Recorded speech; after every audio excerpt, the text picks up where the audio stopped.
পিতৃ মাতৃৰ কৰ্মৰ ফল ভুগিব লাগে সন্তানে।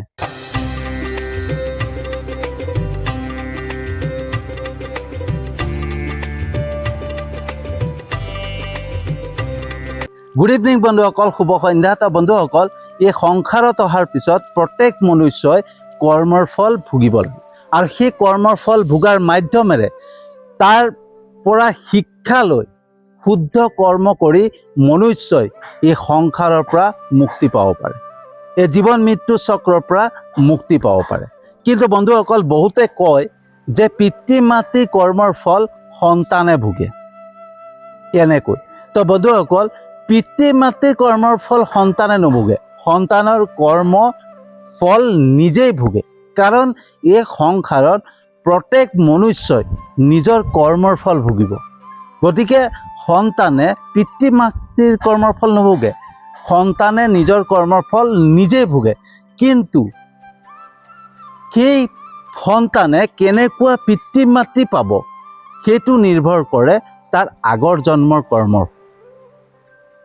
বন্ধুসকল, ব্ৰহ্মাণ্ডে ঈশ্বৰে এটা আত্মা তাৰ আগৰ জন্মত কেনেকুৱা কৰ্ম কৰিছিলে সেই কৰ্মখিনি পৰ্যবেক্ষণ কৰিব, পৰীক্ষা কৰিব।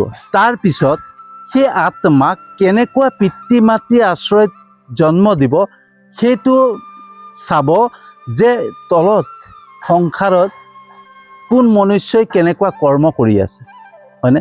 আৰু সেই যি মনুষ্যই যেনেকুৱা কৰ্ম কৰি আছে, কোনোবাই যদি বেয়া কৰ্ম কৰি আছে, অশুদ্ধ কৰ্ম কৰি আছে, হয়নে, অনৈতিক কৰ্ম কৰি আছে, সেই তেনেকুৱা পিতৃ মাতৃক দেখা পালে আৰু সেই আত্মাটোক আগৰ কৰ্মৰ ফলটোক মানে পৰ্যবেক্ষণ কৰি পৰীক্ষা কৰি দেখা পালে যে ইয়াক এনেকুৱা এটা পিতৃ মাতৃকে দিব লাগিব আৰু সেইটোৰ অনুপাতত সেই সন্তানক সেই তেনেকুৱা পিতৃ মাতৃৰ আশ্ৰয়ত জন্ম দিয়ে, যাতে সি সেই পিতৃ মাতৃৰ অশুদ্ধ কৰ্মখিনি, বেয়া কৰ্মখিনি, অনৈতিক কৰ্মখিনিৰ পৰাও সি শিক্ষা ল'ব পাৰে আৰু সি আগৰ জন্মত যিখিনি কৰ্ম কৰিছিলে সেই কৰ্মখিনি চব মিলাই পেলাই আজি পিতৃ মাতৃয়ে যি অশুদ্ধ কৰ্ম কৰি আছে, অনৈতিক কৰ্ম কৰি আছে, সেইখিনিক লক্ষ্য কৰি সি তাৰ পৰা যাতে শিকিব পাৰে যে বেয়া কৰ্ম কৰিলে কি হয়,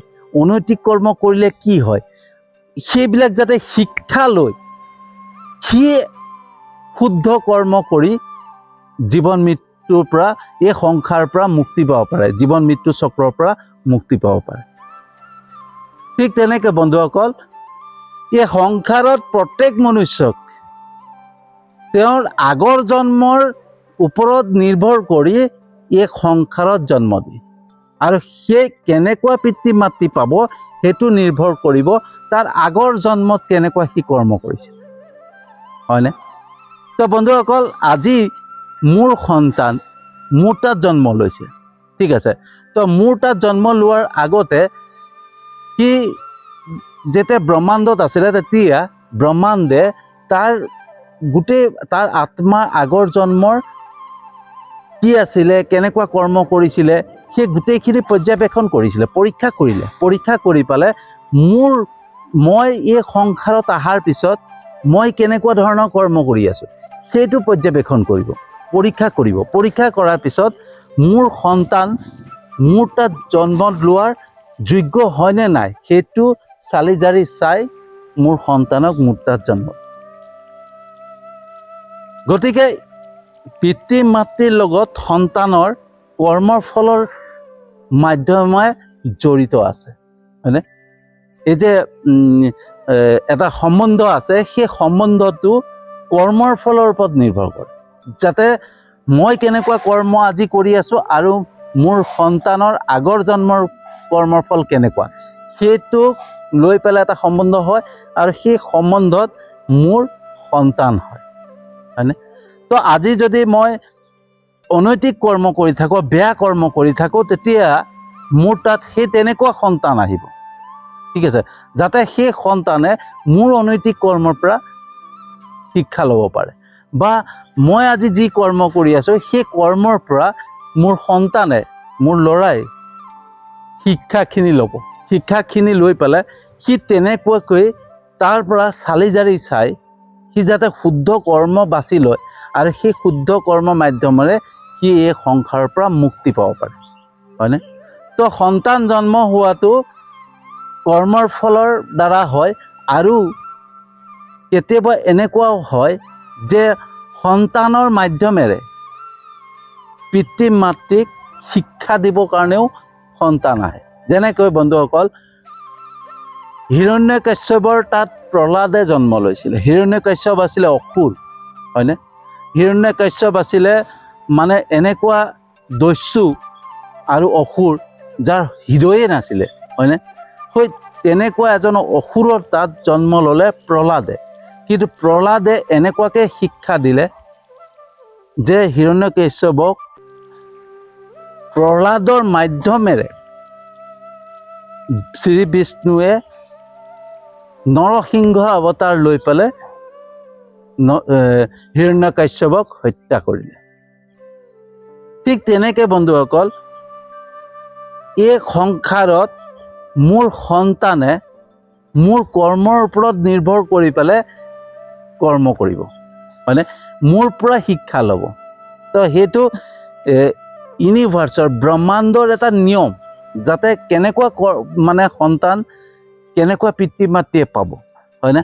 বা কেনেকুৱা সন্তানে কেনেকুৱা পিতৃ মাতৃক পাব, সেইটো নিৰ্ভৰ কৰে, প্ৰত্যেকটো বস্তু নিৰ্ভৰ কৰে কৰ্মৰ ফলৰ ওপৰত। তো বন্ধুসকল, ছ'চিয়েল মিডিয়াত বা সামাজিক মাধ্যমত আপোনালোকে দেখা পাই আছে, এনেকুৱা কিছুমান মানুহ আছে যি নিজেই অনৈতিক কৰ্ম কৰি আছে, বেয়া কৰ্ম কৰি আছে, কিন্তু তেওঁৰ সন্তানে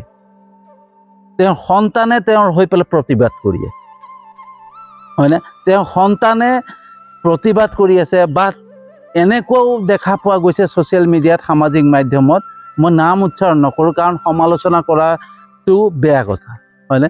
আনৰ সমালোচনা কৰিলে মোৰো কোনোবাই সমালোচনা কৰিব, গতিকে আনৰ সমালোচনা কৰাটো বেয়া কথা বাবে মই নাম উচ্চাৰণ নকৰোঁ। কিন্তু আপোনালোকে প্ৰত্যেকেই বা আমি প্ৰত্যেকেই দেখা পাই আছোঁ সামাজিক মাধ্যমত যে কোনোবা পিতৃয়ে দুৰ্নীতি কৰিছে, ভ্ৰষ্টাচাৰ কৰিছে, অনৈতিক কৰ্ম কৰি আছে, কিন্তু সেই তাৰ পৰা সন্তানে ভোগ কৰিছে।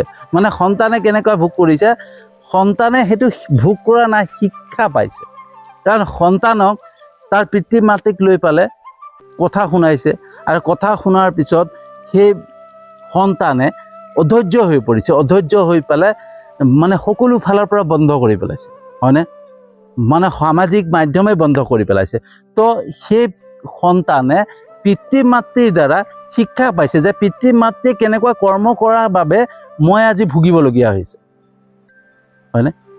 কিন্তু কৰ্মৰ ফল নুভোগে, কৰ্মৰ ফল পিতৃ মাতৃৰ কৰ্মৰ ফল সন্তানে নুভোগে, কিন্তু সেই সন্তানে পিতৃ মাতৃৰ পৰা শিক্ষা ল'ব পাৰে যে পিতৃ মাতৃয়ে যে বেয়া কাম কৰিছে বা অনৈতিক কৰ্ম কৰিছে, সেই অনৈতিক কৰ্ম কৰাৰ কাৰণে আজি মই সমাজত কথা শুনিবলগীয়া। তো বন্ধুসকল, পিতৃ মাতৃৰ কৰ্মৰ ফল সন্তানে নুভোগে, কিন্তু সন্তানে পিতৃ মাতৃৰ কৰ্মৰ পৰা শিক্ষা লৈ পেলাই শুদ্ধ কৰ্ম কৰি এই সংসাৰৰ পৰা মুক্তি পাব পাৰে, জীৱন মৃত্যু চক্ৰৰ পৰা মুক্তি পাব পাৰে। গতিকে পিতৃ মাতৃৰ কৰ্মৰ ফল সন্তানে কেতিয়াও নুভোগে বন্ধু, হয়নে? তো পিতৃ মাতৃৰ পৰা শিক্ষা লৈ পেলাই, ভালেই হওক বেয়াই হওক, যদি ভাল পিতৃ মাতৃ পাইছে, সংস্কাৰী পিতৃ মাতৃ পাইছে, তেতিয়াহ'লে সেই সন্তানে যদি আগতে বেয়া কৰ্ম কৰিছিলে, আগৰ জন্মত বেয়া কৰ্ম কৰি আছিলে, কিন্তু এনেকুৱা পিতৃ মাতৃ পাই গ'ল যি সংস্কাৰী হয়, যি ঈশ্বৰক চিন্তা কৰে, ভগৱানক চিন্তা কৰে, শুদ্ধ কৰ্ম কৰে, সেই তেতিয়া কি হ'ব? সেই সন্তানে সেই পিতৃ মাতৃৰ শুদ্ধ কৰ্মখিনি লৈ পেলাই সি শুদ্ধ হোৱা আৰম্ভ হ'ব, আৰু শুদ্ধ হৈ পেলাই সি এই সংসাৰৰ পৰা মুক্তি পাব পাৰে শুদ্ধ কৰ্ম কৰি, হয়নে? তো বন্ধুসকল, পিতৃ মাতৃৰ কৰ্মৰ ফল নিজেই ভোগে, সন্তানে নিজেই কৰ্মৰ ফল নিজেই ভোগে, কিন্তু এই সংসাৰত এই পিতৃ মাতৃ আৰু সন্তানৰ সম্বন্ধটো সৃষ্টি হয় যাতে সন্তানে পিতৃ মাতৃৰ পৰা শিক্ষা ল'ব পাৰে আৰু পিতৃ মাতৃয়ে সন্তানৰ পৰা শিক্ষা ল'ব পাৰে, হয়নে? তো বন্ধুসকল কেনেকুৱা লাগিলে জনাব। যদি সঁচাকৈ ভাল লাগিছে ভিডিঅ'টো যিমান পাৰে শ্বেয়াৰ কৰিব। মই জানো আপোনালোকে মোৰ ভিডিঅ' চাই লাইক কমেণ্ট কৰে, শ্বেয়াৰ কৰে, মোৰ ইউটিউব চেনেলটোতো ছাবস্ক্ৰাইব কৰিছে, মোৰ ফেচবুক পেজটোতো ফ'ল' কৰিছে। তাৰ বাবে আপোনালোকক আন্তৰিক ধন্যবাদ জনাইছোঁ। আৰু যিসকলে নাই কৰা তেওঁলোককো মই বহুত আন্তৰিক ধন্যবাদ জনাইছোঁ। কাৰণ মই জানো এদিন নহয় এদিন মোৰ ভিডিঅ' চাব, লাইক কমেণ্ট কৰিব, শ্বেয়াৰ কৰিব, মোৰ ইউটিউব চেনেলটোতো ছাবস্ক্ৰাইব কৰিব, মোৰ ফেচবুক পেজটোতো ফ'ল' কৰিব। সেই বিশ্বাসেৰে আজি ভিডিঅ'টো সামৰণি মাৰিছোঁ আৰু এটা নতুন বিষয়বস্তু লৈ আহি আছোঁ।